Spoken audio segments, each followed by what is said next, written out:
Bora mais uma. Pablo, eu queria só apontar o dedo na cara dela, só pra falar umas verdades. Se vai assim, ó. Eu não te recomendo pra ninguém, nem pro meu pior inimigo.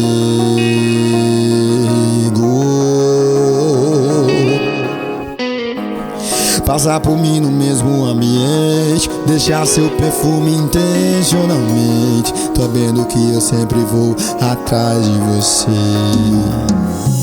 Você é máquina de fazer malandro sofrer, ou me vicia e me faz jogar. E lá vou eu de novo colocar mais uma ficha. E a cada aposta que eu faço nessa boca eu perco um pouco da minha vida. Eu só queria ter moral pra jogar o dedo na sua cara, falar que você não vale nada, apontar pelo menos um defeito, mas apontar de que jeito? Ou se as minhas mãos estão sempre ocupadas, uma no seu cabelo e outra na pegada. Aí você vem me quebra no meio, sabendo que eu pago o pau pro seu beijo. E a sua cama vai perdendo as contas dos meus erros.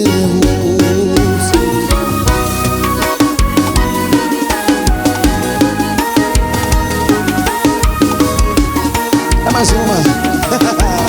É assim, ó. Você é máquina de fazer malandro sofrer, ou me vicia e me faz jogar. Ou lá vou eu de novo colocar mais uma ficha.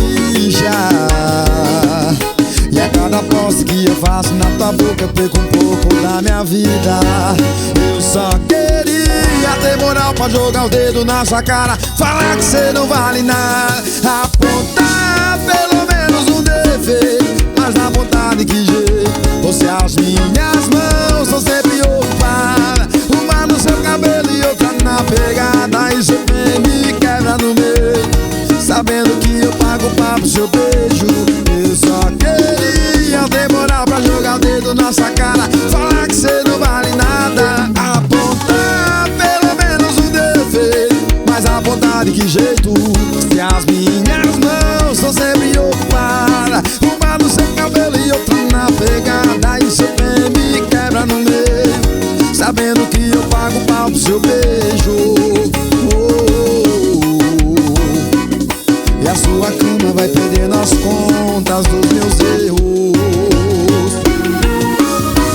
Ai, babá, a sua cama vai perdendo a conta dos meus erros, não tem jeito não. Vicia.